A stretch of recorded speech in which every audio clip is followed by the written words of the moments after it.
आश्रय। साधन को चाटने में देर नहीं लगती माया को, एक बार में ही चट कर जाए पूरा साधन। ऐसे ऐसे अपराधों की वृत्तियां प्रेरित करती कि एक अपराध से पूरा साधन चट जाए। साधु अवज्ञा तुरत भवानी, कर कल्याण अखिल कयानी। परम चतुर नटनागर आश्रयदाता अंदर से युक्ति प्रदान करते हैं, बच, इस युक्ति से बच।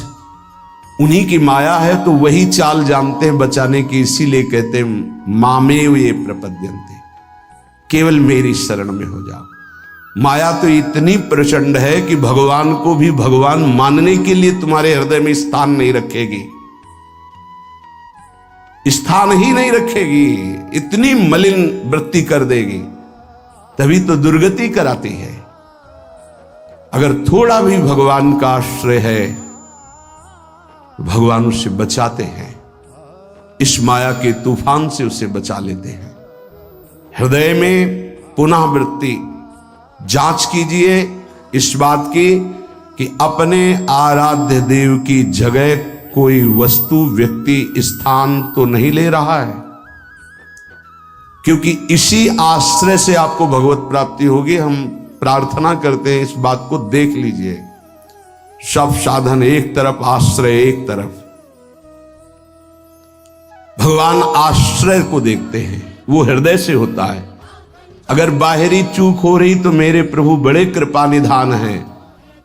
ध्यान दीजिए, राहत ना प्रभु चित चूक किए की, करत सुरत सवार हिए की। हृदय से इसने मेरा आश्रय लिया, बस। प्रभु का चित्त इस बात से पक्ष में आ जाता है उस उपासक के कि इसने मेरा आश्रय लिया है। राहत न चित्त प्रभु चूक किए की, चूक हो गई, गलती हो गई, प्रभु बिल्कुल क्षमा कर देते हैं उसको, क्योंकि आश्रित है, मेरी दुरंत माया है, जानते हैं, क्षमा कर देते हैं। यदि साधन बल है तो हिसाब आपको देना पड़ेगा। आश्रित हो तो आश्रयदाता संभाल लेंगे। बड़ा सूक्ष्म विषय आश्रय का है, भागवत में इसका वर्णन है। भक्ति का तो ये मूल है, भगवत प्राप्ति का ये सिद्ध स्थान है आश्रय, हृदय में। अवगुण करे समुद्र सम, गणत ना अपनो जान, ना गणत। अगर बड़े अपराध भी बन जाए तो मेरी स्वामिनी जी गणना ही नहीं करती, मानती ही नहीं। क्यों? मेरी चूक है, ये तो मेरे आश्रित है। आश्रित की चूक मेरी चूक, ऐसा हमारे आराध्य देव का स्वभाव है। मेरे शरणागत की चूक मेरी चूक। जय विजय ने रोक दिया, सनकादि ने शाप दिया। प्रभु आए और कहा मेरे सेवकों के द्वारा किया हुआ अपराध मैं क्षमा चाहता हूं। मैं स्वयं मानता हूं कि मेरे द्वारा ही अपराध हुआ, क्योंकि सेवक का अपराध स्वामी का माना जाता है। मानो स्वामी ने ही अपराध किया। हृदय भर आता है प्रभु की इस आश्रयदाता वृत्ति पर। जय विजय से कहा तुम चिंता मत करो, तुम 3 बार अवतार लोगे, हम 4 बार लेंगे। भगवान ने 4 बार अवतार लिया। रावण कुंभकर्ण भगवान राम रूप से अवतरित हुए। हिरणाक्ष हिरण्यकश्यप भगवान नरसिंह वाराह रूप से प्रकट हुए। वाराह रूप से हिरणाक्ष को परम धाम, नरसिंह रूप से हिरण्यकश्यप को शिशुपाल दंतवत श्री कृष्णचंद्र जी के रूप में 4 अवतार लिए। तुम चिंता मत कर। भगवद आश्रय गुरु कृपा का फल है। गुरुदेव कृपाल हुई, भगवद आश्रय दृढ़ हो गया। आश्रित मगन रहता है, अगला कदम कहां पड़ेगा उसको चिंता नहीं है, क्योंकि मेरे जीवन की डोर मेरे आश्रयदाता के हाथ में है। वो जिधर लगाम से खींचेंगे उधरे इंद्रिय और बुद्धि ये सब उधर ही लग जाएंगे। नाथ आप देख लो, मैं आपकी शरण में हूं। बड़े बड़े महाभागवतों ने इसी आश्रय के बल पर मायावी नाना प्रकार के काम क्रोधात पर विजय प्राप्त की। ये बड़े मायावी, समझ में ही नहीं आता। अगर शत्रु शत्रु के रूप में आए तो समझ में आवे, लेकिन शत्रु परम मित्र के रूप में आ जाए तो समझना बड़ा मुश्किल होता है। शत्रु यदि रिश्ते नाते के रूप में आ जाए बड़ा कठिन होता है। तो मन बुद्धि का संबंध बहुत समय से देहाभिमान में है। देहाभिमान में ही ये सब छुपे हुए विकार बैठे हैं, पता नहीं चलता। ऐसा लगता है हम निर्विकार हो गए, पर विकार छुपे हुए सूक्ष्म रूप से रहते हैं, अवसर आने पर प्रबल हो जाते हैं। इसलिए उपासक आश्रय, देवर्षि नारद को प्रचंड माया का भगवान से प्रेरित होकर आक्रमण करना, मोहित हो जाना, बिल्कुल तन्मय हो जाना। पूरा प्रसंग में ध्यान से सूक्ष्मता से देखिए। वो कह रहे इस समय कोई साधन भजन नहीं होगा, बस मुझे ब्याह करना है। लेकिन उस समय भी आश्रयदाता की स्मृति नहीं गई। ये आश्रय जोर का होता है। विचार किया कि मेरा हितैषी कौन, बोले हरि। ये महाभागवत की स्थिति को बार बार प्रणाम है कि ऐसी प्रचंड माया के बीच में भी आश्रय नहीं भूले और एकांत होकर पुकारा, प्रभु पधारिए, हरिए सामने। कहा नाथ हृदय से प्रार्थना करता हूं, जे ही विधि होए नाथ हित मोरा, करो सुबेगी दास में तोरा। बलिहारी है, ऐसी प्रचंड मलिन माया के आक्रमण में भी अपने स्वामी को नहीं भूले। आश्रय हृदय में बहुत जोर का। तो स्वामी ने कहा जे विधि हुई है परम हित। तुम हित की बात कहते हो? नारद, मैं अपने भक्त को कभी पतन के मार्ग में नहीं जाने देता। चाहे जितना उसका उपहास कराना पड़े, विरोध कराना पड़े, मैं ये सब सह लूंगा कि मेरे भक्त का उपहास हो रहा है, निंदा हो रही है, अपमान हो रहा है, पर मैं उसे पतन के गर्त में नहीं जाने देता। जाओ, जे विधि हुई है परम हित नारद सुनो तुम्हारा परम हित जिसमें होगा वही मैं करूंगा। और वही किया प्रभु ने, परम हित कर दिया। इसलिए आश्रय, आश्रित को किसी भी तरह से कोई भी परास्त नहीं कर सकता। खास बातें हैं। जहां किसी ने आश्रित को ये देखा कि इसमें तो ना तप है ना बल है, तो वो ये नहीं देख पाया कि आगे तो आश्रित दिखाई देता है लेकिन गोद में बैठा है आश्रयदाता की। 5 वर्ष के प्रहलाद जी का चमत्कार कोई साधन भजन नहीं था। 5 वर्ष की तो आयु है, क्या साधन भजन है? गुरुदेव देवर्षि नारद ने आश्रय पुष्ट करा दिया गर्भ से ही। इतना जोर का आश्रय है कि इतनी भयावह परिस्थितियां आने पर भी मन डगमगाया नहीं। मेरे हरि हैं ना, मेरे हरि हैं, मैं उनकी गोद में हूं, वो कण कण में है। क्या दिव्य आश्रय! इसीलिए सारी दिव्यता प्रहलाद जी के जीवन में पाई गई। गुरुदेव नारद जी से पहले उनका स्मरण होता प्रहलाद, फिर नारद। प्रहलाद नारद पराशर पुंडरीक व्यासंबरी सुख सौनक भीष्मदाल ध्यान।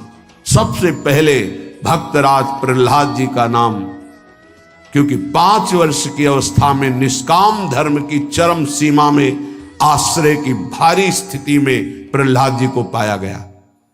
ध्रुव जी भी महाभागवत हैं, पर पहला नाम नहीं लिया गया क्योंकि उन्होंने अटल पदवी की आकांक्षा की।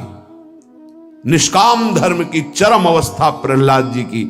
नरसिंह भगवान प्रकट हुए और पूरी लीला करने के बाद प्रहलाद जी को गोद में बैठाल के कहते, मेरी आज्ञा है, आप वरदान मांगो। हाँ प्रभु, आपकी आज्ञा का पालन करने के लिए वरदान मांगता हूं कि मेरे हृदय में कुछ मांग ही न रह जाए। ये क्या वरदान? मेरे हृदय में कुछ मांग ही न, आपको पाने के बाद अब क्या मांगू, क्या पाऊं? आश्रय, दृढ़ आश्रय, ये देहाभिमानी की समझ में नहीं आएगा। भगवद आश्रय, हृदय से आर्त भाव से जितनी दिव्यता वो सब आश्रय में विराजमान रहती है। इसलिए नाम आश्रय, धाम आश्रय, रूप आश्रय, लीला आश्रय, ये सब उसी परम आश्रय के खंभे हैं जिनके ऊपर प्रेम महल बनता है। इसी प्रेम महल में अद्भुत विलास और उसी में आपका प्रवेश, प्रेम विलास में। नाम रूप लीला धाम ये महल के खंभे हैं, प्रेम महल के। और आश्रय, दृढ़ आश्रय आराध्य देव का। कैसा दृढ़ आश्रय? यह जोरी अविचल वृंदावन, नाहिन आन सुकाज, नाहिन आन सुकाज। मेरे प्रिया प्रीतम, हमारे माई श्यामाजू को राज। देखो आश्रय, मेरे प्राणनाथ श्री श्यामा शपथ करो तृण छिए, कसम खा के कहता हूं, हृदय में केवल श्यामाजू का आश्रय। आचार्य चरण के, मेरी महारानी श्री राधा रानी, जाके बल में सब सो तोरी, नाहि नान सुकाज, शपथ करो तृण छिए, सब सो तोरी, लोक वेद कुल कानी, मेरी महारानी श्री राधा रानी। ये महान पुरुषों ने आश्रय को अपने हृदय की कृपा करके परिचय दिया, तब समझ। आश्रय सच्ची कहते हैं, आश्रय एकमात्र आश्रय। नहीं ऐसी धूल भरी आंधी कि तुम समझे नहीं पाओगे कि साधन कर रहे हो कि असाधन कर रहे हो। बहुत सावधानी की जरूरत है, क्योंकि चित्त द्रवित हो जाता है। द्रवित चित्त में जो भी संस्कार डालोगे बहुत जोर के होते हैं। जैसे मोम को पिघला दिया जाए, फिर उसमें जो छाप लगाई जाए वो बहुत जोर की लग जाएगी। चढ़ के मैन तुरंग पर चलिबो पावक माही, प्रेम पंथ अति कठिन है, सबको निबहत नाही। जैसे मोम के घोड़े पर बैठकर आग से निकलना हो तो कैसा खतरनाक खेल है, ऐसे द्रवित हृदय से विषयों को पार करना है। कोई भी आकर्षण, कोई भी व्यक्ति वस्तु स्थान अपना अधिकार बना सकता है हृदय में, क्योंकि द्रवित हृदय, एक बार छाप लग गई तो द्रवित हृदय की छाप को मिटाना बहुत कठिन होता है।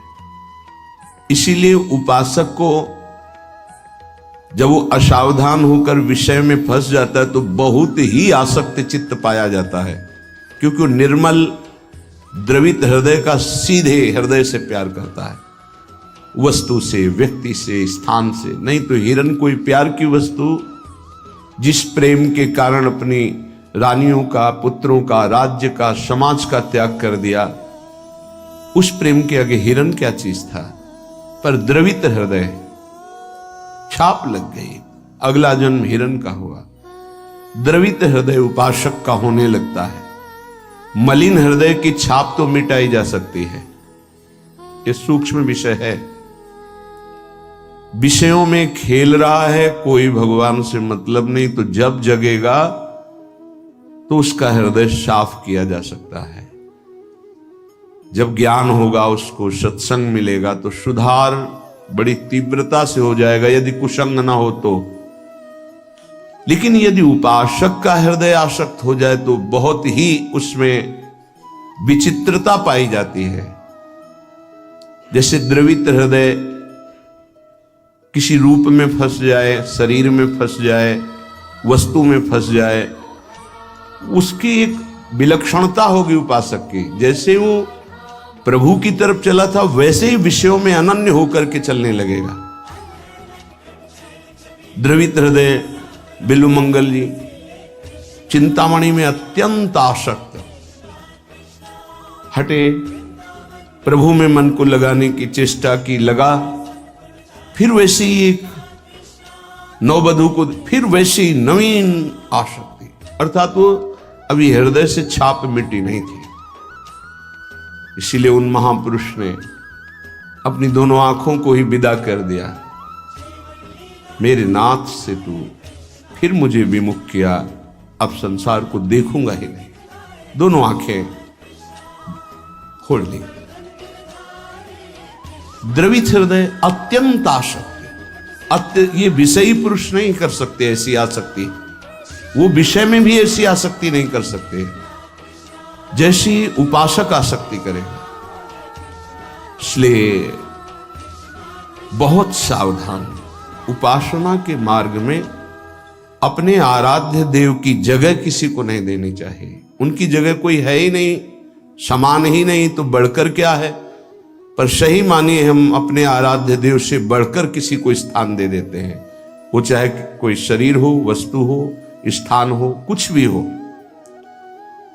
इसका परिचय यही कि अपने आराध्य देव के स्मरण का महत्व नहीं रहा, स्मरण छूट रहा है, स्मरण छूट गया और तुम राजी हो, तद स्मरणेन परम व्याकुलतेत, इसका मतलब तुमने अपने आराध्य देव से बढ़कर कुछ मान लिया। बड़ी मलिन बुद्धि है, बड़ा मलिन मन है। इष्ट कृपा, गुरुदेव कृपा अवसर आता है मुक्त होने का। इंद्रियों को संयम में कर कर प्रेम समुद्र में डूबने का, पर धिक्कार है ऐसे मन को, ऐसी बुद्धि को जो पुनः मलिन भोगों में फंसा देती है, मलिन संसार के राग में फंसा देती है। विचार करो, कोई भी उपासक जब गृह त्याग करता है वास्तविक भगवत लक्ष्य करके, कितनी सामर्थ्य उसके हृदय में भगवान देते हैं कि माता के चरणों का राग, पिता के दुलार का राग, परिवार के राग को स्वाहा करके, शरीर के राग को पता नहीं भोजन मिलेगा कि नहीं, व्यवस्था होगी कि नहीं, कोई पीटेगा, अपमान करेगा तो सह लेंगे, हर कष्ट सह लेंगे, पर प्रभु को प्राप्त करेंगे। हृदय का लक्ष्य ये होता है हर उपासक के, जो गृह त्यागी होता है, जो वैराग्यवान होता है, जो भगवत मार्ग का निश्चय करने वाला होता है, इतना सुंदर दृढ़ संकल्प करने वाला, फिर किस वस्तु व्यक्ति स्थान का महत्व रखता है? किसी का नहीं। तो फिर क्यों आसक्त हो जाता है? बड़ी लंबी लंबी यात्रा करके भगवत मार्ग की, फिर किसी क्षुद्र विषय में विश्राम मानने लगता है, मनोरंजन करने लगता है। जहां दिन प्रतिदिन वैराग्य बढ़कर के उपरति की स्थिति में आना चाहिए, वहां वैराग्य घटकर राग की स्थिति में आ गया। किसी वस्तु, व्यक्ति, स्थान की प्रियता ने अधिकार कर लिया हृदय में। ये भारी विडंबना, माया का प्रबल आकर्षण। बड़े कृपा पात्र हैं, उनके चरणों की वंदना करता हूं जो उपासक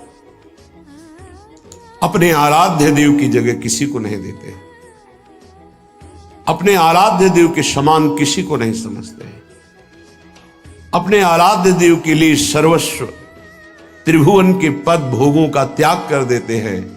सतरति सतरति सा लोकाम तारयति, वो तर जाते हैं, वो लोगों को तार देते हैं। ऐसे महापुरुष बिरले होते हैं। भगवत कृपा से जो मार्ग मिला है वही मार्ग है।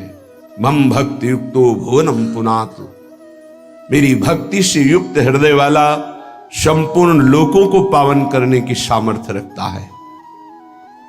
चूक अपने लोगों से अब ये नहीं होनी चाहिए कि आराध्य देव की जगह किसी को दे दे। इसे बैठा लीजिए हृदय में।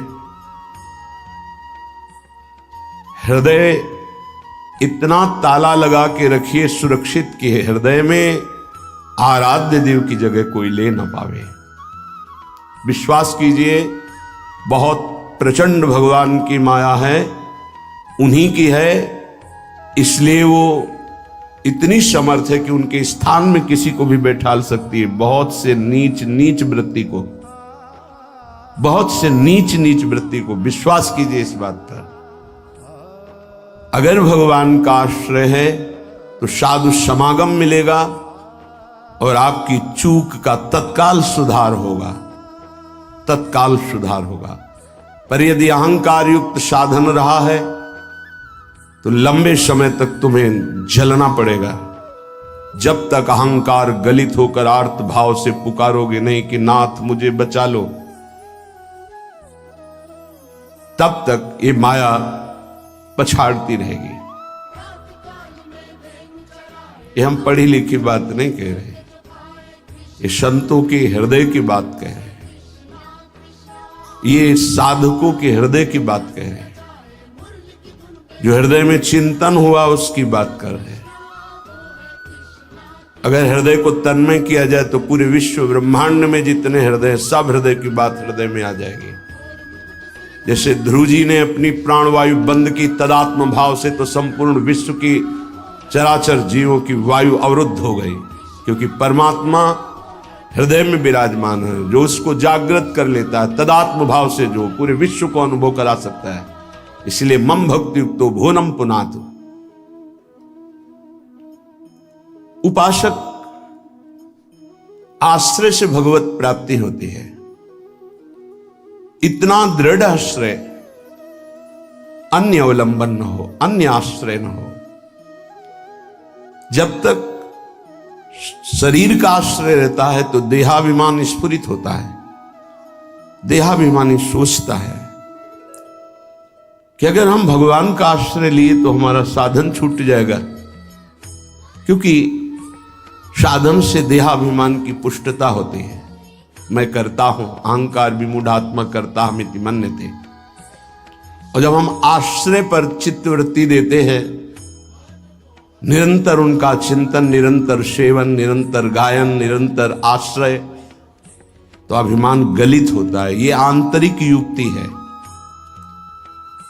अभिमान न रहे तो किसी विकार की ताकत नहीं कि हृदय में प्रवेश कर जाए। भ्रम तभी माया पैदा करती है जब अभिमान होता है। गरुण महाज्ञानी गुण राशि, महान ज्ञानी भगवान के वाहन, जिनके पंखों से सामवेद की ध्वनि निरंतर होती रहती है, उनको भ्रम हो जाना बड़े आश्चर्य की बात है। भगवान के नित्य सेवक, नित्य दास जब हरि विराजमान होते हैं, उनके पंखों से सामवेद की स्तुति होती रहती है। परम पवित्र, उनके हृदय में भ्रम हो जाना, ये श्री भगवान है, जिनको एक निशाचर नागपाश में बांध देता और मैं मुक्त करता हूं, उस समस्त जगत को मुक्त करने वाले प्रभु है। नहीं, कैसे प्रभु हो सकते हैं? इनकी तो दशा में देख रहा हूं, नागपाश में कैसे पीड़ित हो रहे हैं। भ्रम हो गया। क्यों भ्रम हुआ? परम ज्ञानी भगवान शंकर उमा जी से कहते हैं, कीन होश कबहूं अभिमाना, सुख होवन चाह कृपा निधाना।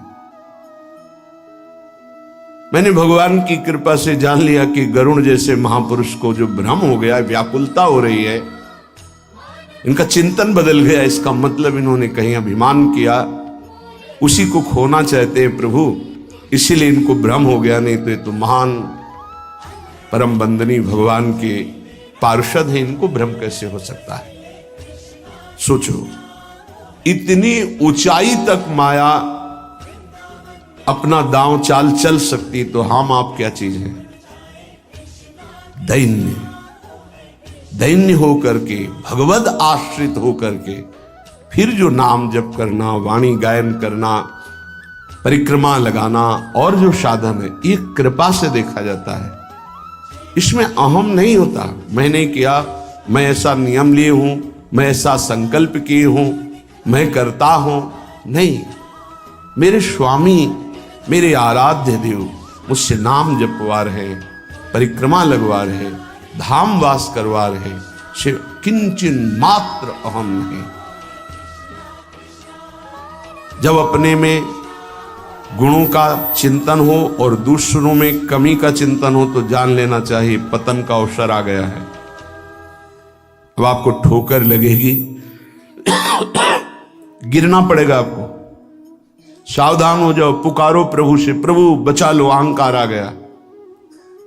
बहुत घातक, बहुत घातक। अपने में गुण का चिंतन होने लगे, दूसरे में कमी का चिंतन होने लगे, तत्काल अपने आराध्य देव को पुकारो, आश्रयदाता को, नाथ बचा लो, अहंकार आ गया। ये अहंकार का परिचय है। लेकिन हम इतने मंद बुद्धि के हैं कि हम निंदा भी कर लें तो प्रभु से पुकारते रहें, बचा लो। इसका कारण प्रभु का आश्रय नहीं है। जो हम आश्रय आश्रय चिल्लाते हैं उसको समझिए, प्रभु का आश्रय नहीं है, गुणों का आश्रय है। और जितने भी गुण हैं वो मायाकृत है। गुण मानी संसार और सकल गुण प्रीत बिनु, बहुत धरत सिरभार, श्री हरिवंश कृपा बिना। बिना आचार्य कृपा के, गुरु कृपा के, गुणाभिमान हृदय में होता, उसी का संसार सम्मान करता है। तो बोले प्रीति के बिना सब व्यर्थ है। आश्रय से प्रीति होती, प्रीति से दृढ़ आश्रय होता है। उपासक हृदय में देखता रहे कि जिनके हम आश्रित हैं उससे बढ़कर कोई ना हो, तो पड़े रहोगे तो भगवत प्राप्ति हो जाएगी। हमारे शब्द को बहुत बिना किसी तर्क के, क्यों में के इसे स्वीकार कर लो। यदि आश्रय दृढ़ है हरि का, एक ही उपाय से माया से मुक्त होने की बात भगवान ने कही। मामेव ये प्रपद्यन्ते माया मेताम तरन्तिते, इसमें कोई दूसरा शब्द नहीं बोला। ऊपर के श्लोक की पंक्ति में बताया अपनी माया की महिमा कितनी दुरत्य है, दुरंत है, प्रचंड है। दैवी हेषा गुणमयी मम माया दुरत्या। और उसके नीचे की पंक्ति में बताया उपाय उससे मुक्त होने का। मामेव ये प्रपद्यन्ते, बस माया में ताम तरन्ति, मेरे आश्रित। अभी ये आश्रय कैसे दृढ़ होता है तो उपाय बताया जाता है। आप ऐसे रहो, आप ऐसे चलो, आप नाम जप करो, आप वाणी जी गायन करो, आप ऐसे सेवा करो, इससे आपका आश्रय दृढ़ होगा। भगवत प्राप्ति आश्रय से होती है। विश्वास कीजिए, आश्रय से। यह गुण साधनते नहीं हुई, सर्वेषु साधन वरेषु चिरम निराशा। खास बात, आशा आश्रय दाता से है। आशास्य दास्यम वृषभानुजायास। हमारी आशा स्वामिनी जी से है। हमारा बल साधन नहीं, मेरे बल से वृंदावन रानी आश्रय दाता हमारा बल है। फिर हम साधन भजन क्यों करें? क्यों करना और करना, ना करना और करना, ये अब तुम्हारा विषय ही नहीं। तुम तो आश्रित हो। अब जो ही कहें करें हम सोई, आयुष लिए चले निज दासी, ये आश्रित है। उपासक समझे, आश्रय के समान कोई भी साधन नहीं है। इससे श्रेष्ठ कोई भी साधन नहीं। आश्रय, भगवान एकमात्र आश्रय को देखते। आश्रय, अगर अंदर से भगवद आश्रय है तो माया विशेष विशेष प्रकार की चालें चले,